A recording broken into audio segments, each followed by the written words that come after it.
à tous, je suis ravie de vous retrouver pour un nouveau numéro d'Isère Mag pour voir ensemble quelques-unes des belles initiatives qui font rayonner notre département. On se trouve ici au Sapé en Chartreuse, à quelques kilomètres de Grenoble. On a vu de la neige, on n'a pas pu résister, on est monté.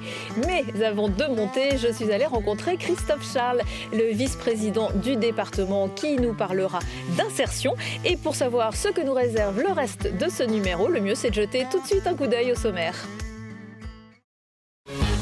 Des adultes autistes ou en situation de handicap retrouvent confiance et sérénité en participant à des activités agricoles. Des ateliers à la ferme mis en place il y a 3 ans par les associations Le Bercail Paysan et Sainte-Agnès.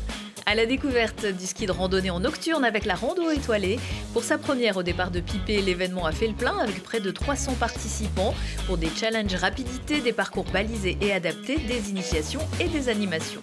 Les Chartreuses, comme vous ne les avez jamais vues, le musée de l'ancien évêché à Grenoble propose aux visiteurs de se plonger dans 79 peintures monumentales restaurées représentant des monastères de l'ordre de Saint-Bruno du XVIIe au XIXe siècle.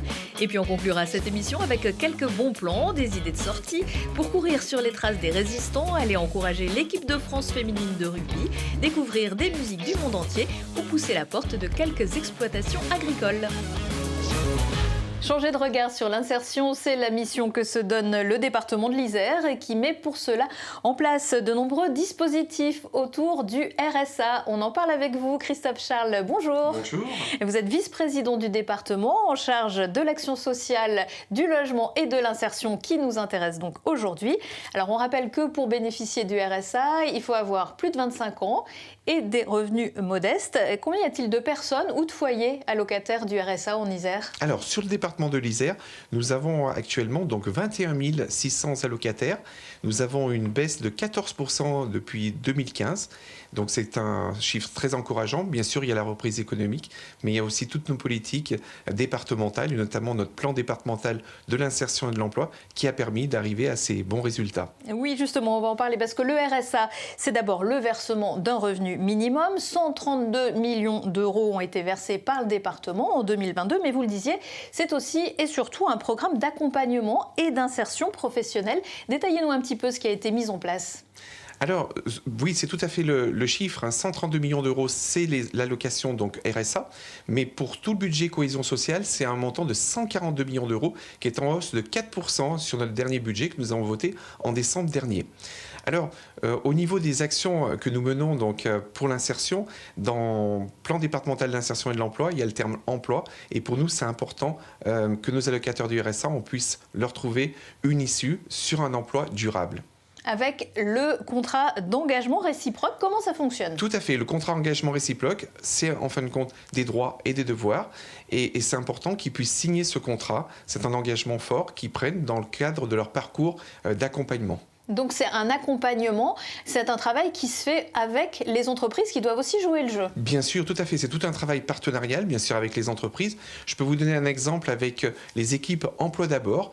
Il y a 2 équipes Emploi d'abord, une sur le Nord-Isère et une autre sur Grenoble, qui ont permis de mettre en relation donc, des demandeurs d'emploi avec des entreprises, avec une méthode iodée. C'est une méthode innovante, où là, on n'apporte pas la lettre de motivation, ni le CV. C'est avant tout sur l'offre et voir les motivations avant tout donc des personnes qui souhaitent retrouver l'emploi.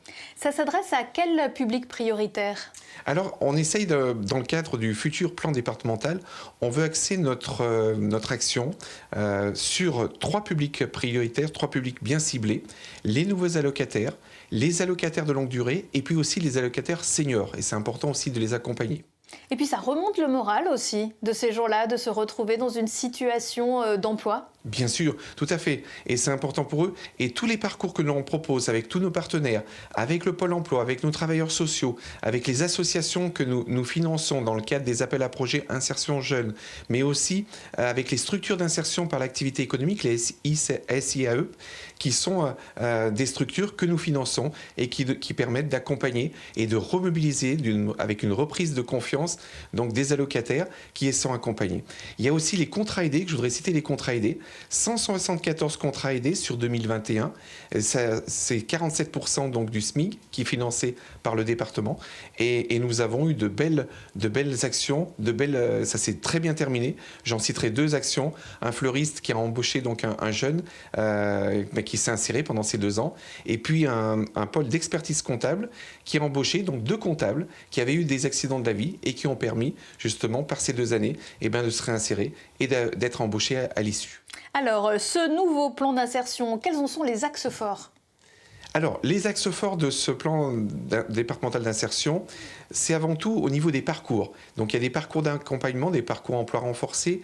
Tous ces parcours, il est important de remobiliser donc tous ces allocataires. Et il y a des parcours qui sont adaptés à chaque situation. Et ce sont des équipes pluridisciplinaires qui sont sur nos 13 maisons du territoire qui permettent de les accompagner avec nos travailleurs sociaux. Donc, c'est important d'avoir des parcours qui soient adaptés par rapport aux différents profils. Merci beaucoup Christophe Charles. Je rappelle que vous êtes vice-président en charge notamment de l'insertion. Écoutez, je vous remercie également.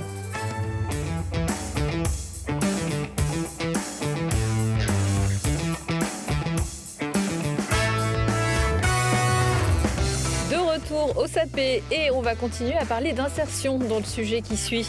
En France, le taux de chômage des personnes handicapées est 2 fois supérieur à la moyenne nationale. À Gilonnet, en Isère, les associations Le Bercail Paysan et Sainte-Agnès accueillent à la journée des adultes en situation de handicap mental pour leur proposer des activités qui favorisent leur autonomie et leur épanouissement. C'est un dispositif unique en France. Voyez le reportage de Jade Lanier.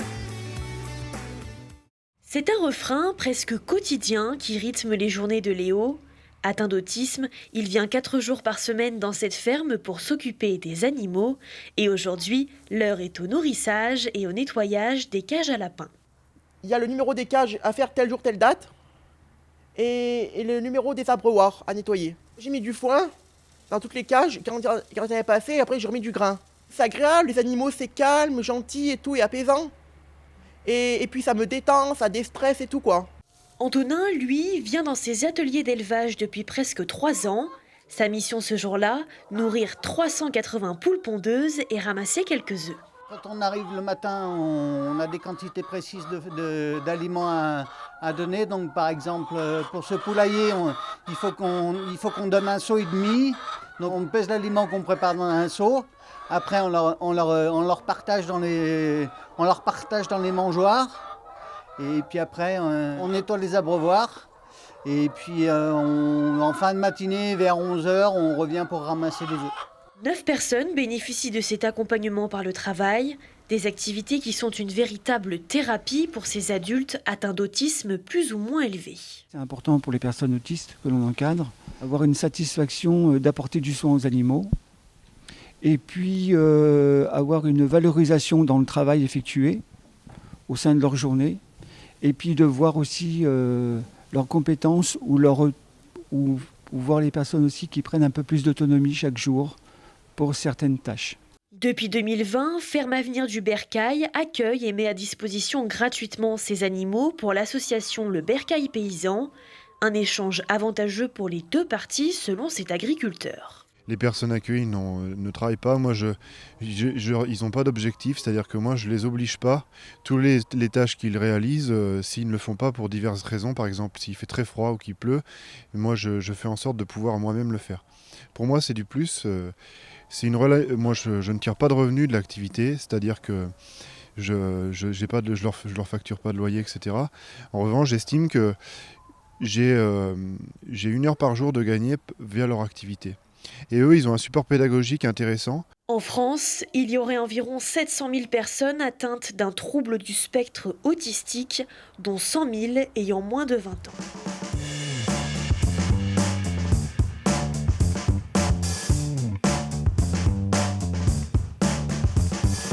À la clé pour certains, une validation des compétences en partenariat avec le lycée agricole de la Côte-Saint-André. Le département de l'Isère alloue chaque année 135 000 € au bercail paysan et à Sainte-Agnès pour financer ce service d'accueil de jour. De la Chartreuse, on traverse à présent la vallée du Grésivaudan et on file en Belledonne dans la station des Sept-Lots qui fête cette année son 50e anniversaire. Un domaine qui s'étend sur Prapoutel, Pipé et le Pléné avec 120 km de pistes de ski de piste et 38 km de ski de fond. Mais au-delà, le paradis des amateurs de ski alpinisme et de ski de randonnée avec 2 événements phares fin janvier, la Belle Étoile pour les skieurs confirmés et pour la première fois, la rando étoilée, une nocturne pour amateurs et débutants. À la manœuvre, le département, le Grésivaudan, les Sept-Lots et Isère Attractivité. Mirko Pesci y était aussi. Équipés de lampes frontales, de ski et de peaux de phoque, d'audacieux randonneurs se sont lancés sur la première édition de la Rando étoilée. Une balade pour le moins atypique qui a séduit quelques centaines de personnes. Des guides de haute montagne ont mis sur la voie quelques débutants.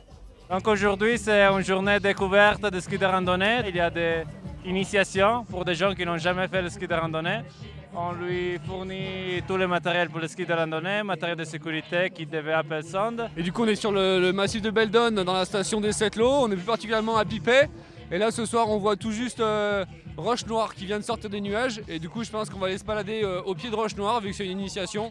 Tous les niveaux étaient invités à participer. J'en ai fait quelques fois, mais jamais en nocturne.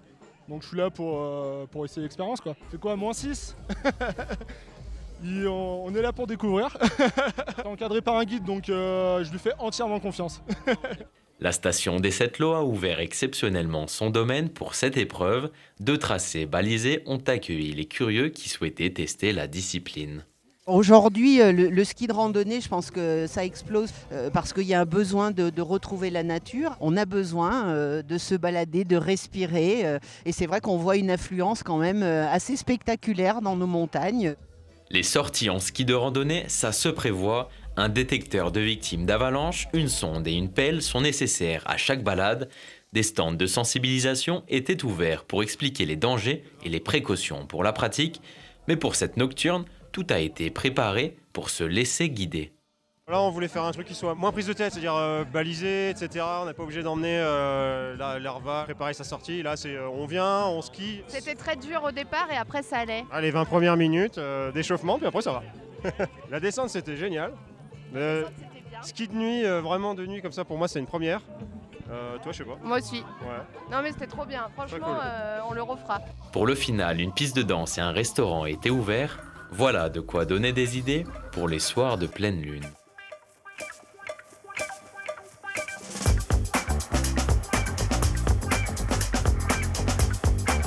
Pour savoir comment découvrir gratuitement les sports de nature en Isère, il existe un site et une application, Isère Outdoor. Rendez-vous dans la catégorie animation sportive. Et pour certains d'entre nous, la Chartreuse, c'est surtout un massif ou une liqueur, mais c'est aussi le bâtiment qui abrite les moines chartreux. Si la maison mère se trouve à quelques kilomètres d'ici, à Saint-Pierre-de-Chartreuse, l'ordre de Saint-Bruno s'est installé bien ailleurs dans d'autres endroits en France et en Europe. Le musée de l'ancien évêché à Grenoble présente en ce moment une exposition consacrée aux cartes de Chartreuse, et un peu plus des sortes de plans, comme va nous l'expliquer Charlotte Faulkner. L'exposition Chartreuse dans le silence et la solitude présente au public 31 cartes de Chartreuse. Ce sont des représentations peintes de monastères de l'ordre des Chartreux, des représentations dites en vue cavalière, c'est-à-dire vue du dessus. Dont Innocent le Maçon, qui est présenté dans cette salle, qui est le prieur de la Grande Chartreuse, doit faire face, si je puis dire, à un mouvement donc, de rénovation des monastères donc, en Europe, et il va demander à chaque prieur des monastères de lui fournir des sortes d'avant-projets sommaires qui représentent donc effectivement des projets de travaux sur les bâtiments. C'est une façon pour lui de garantir des travaux qui soient dans la lignée de ce que veut l'ordre, c'est-à-dire un ordre basé sur l'austérité et la pauvreté quelque part de l'architecture. L'ordre des Chartreux est un ordre prestigieux qui va attirer les élites au-delà des frontières nationales. Des princes, des seigneurs vont vouloir investir dans ces chartreuses, des financements pour lesquels Don Lemasson, prieur de la Grande Chartreuse, aura bien du mal à gérer les débordements dans les constructions. Un exemple, c'est celui de Pavie, la Chartreuse des Pavis, où Don Lemasson va trouver que cette chartreuse, le plan ainsi que l'ornementation de la façade de l'église est beaucoup trop riche, beaucoup plus fastueuse par rapport au texte fondateur de l'ordre. Les 31 cartes présentées lors de l'exposition font partie de la collection des cartes de Chartreuse, propriété de l'ordre des Chartreux qui comporte 79 cartes au total, des cartes qui ont fait l'objet d'une restauration pendant 20 ans. C'est une opération qui est exemplaire dans la mesure où, outre les institutions publiques, les pouvoirs publics comme le ministère de la Culture, également le département d'Isère, il y a eu la constitution d'une association de restauration des cartes de Chartreuse, l'ARC. Et quand on sait que cette association a pu récolter une somme équivalente à 40% de financement du coût total de la restauration, c'est quand même assez extraordinaire. Au total, le chantier de restauration des cartes de Chartreuse a coûté 1,7 million d'euros, dont 380 000 du département. Pour aller plus loin, l'historienne Pierrette Paravi a également édité un livre, Les cartes de Chartreuse, aux éditions Glénat. Un livre que vous pourrez évidemment retrouver dans la boutique du musée. D'autres idées de sorties culturelles ou sportives, c'est tout de suite dans l'agenda. On monte le son avec la 13e édition des Détours de Babel proposée par le Centre international des musiques nomades, musique du monde, jazz, musique nouvelle. Du 14 mars au 10 avril, vos oreilles vont prendre des couleurs. Si la majorité des rendez-vous se déroulent dans l'agglomération grenobloise, cette année, le festival crée un Babel Tour et investit largement le département avec des nouvelles formes plus proches du public, sans oublier les traditionnels brunchs musicaux du dimanche. On monte le son, mais aussi le blé, l'orge ou l'avoine avec la Clé des Champs. Les 6 et 7 mai, une trentaine de fermes ou de lieux de production agricole du département vous ouvrent leurs portes pour l'opération Prenez la Clé des Champs, avec des circuits par territoire au contact des producteurs locaux pour vous régaler de fromage, de pâtés, de légumes frais ou même de whisky à consommer bien sûr avec modération. Ce n'est pas dans un champ de patates, mais au Stade des Alpes à Grenoble que l'équipe de France féminine de rugby vous attend le 24 avril pour un match du tournoi des 6 nations. Les Bleus seront opposés à leurs homologues du Pays de Galles. Ne manquez pas d'aller encourager votre équipe, d'autant qu'on retrouve souvent quelques Iséroises sur le terrain. Le coup d'envoi sera donné à 16h15. Et puis parce que le 8 mai, ce n'est pas qu'un jour férié, la 9e édition de la course de la Résistance vous emmènera cette année à la découverte du Voironnais-Chartreuse. Au passage de 4 lieux emblématiques de la Résistance, à Vorep, Voiron, Pommier-la-Placette et Saint-Pierre-de-Chartreuse, avec des défis sportifs pour tous, running, trail, rando, cyclo, course enfants et des animations. Inscription sur le site coursedelarésistance.fr.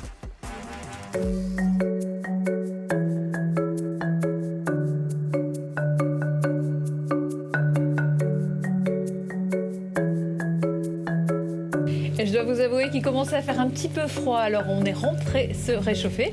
C'est ainsi que s'achève ce numéro d'Isère Mag. Retrouvez plus d'infos dans le magazine papier et sur le site isermag.fr. Profitez bien de ce bel hiver et à très bientôt.